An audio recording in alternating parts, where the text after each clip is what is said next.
Today, Illinois Senate Republicans filed a resolution calling for an independent audit of a Chicago facility at the center of a massive investigation. The CBS News Chicago investigators have been reporting on the allegations of sexual and physical abuse to DCFS children at Aunt Martha's Integrated Care Center for months.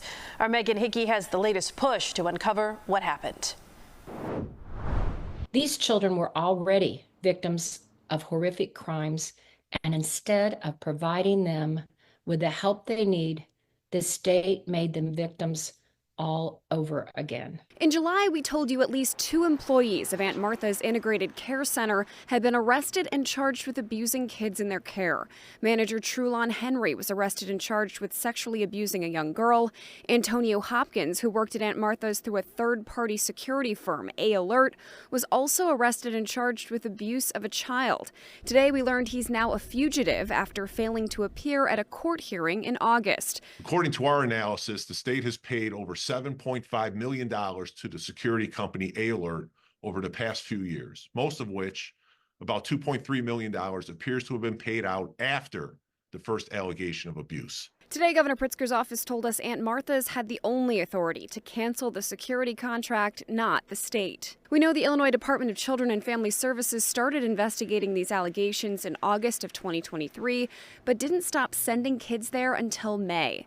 Senate Republican leader John Curran and Senate Republican Jill Tracy filed this resolution calling for an independent audit by the Illinois Auditor General because they say DCFS and Governor Pritzker's office haven't done enough to explain how Aunt Martha's was allowed to continue caring for kids in the system. When the center was finally shut down by DCFS this June, a longtime DCFS employee was accused of trying to backdate important records relating to this investigation. Today, the governor's office told us, quote, the insinuation that DCFS improperly or nefariously acted to obscure facts in its administrative paperwork is false, explaining that the worker was instead consolidating records. Cook County Public Guardian Charles Goldberg said it's become a case of Aunt Martha's and DCFS pointing fingers at each other for what went wrong, and he agrees an outside agency should step in. DCFS cannot be expected to be investigating itself. That's just not realistic. When it comes to hiring employees with previous criminal records, today Governor Pritzker's office said that DCFS contractors are not subjected to the same type of background checks. They also said that theft and armed robbery are not barrable employment offense under Illinois law. In the Loop, Megan Hickey, CBS News Chicago investigators.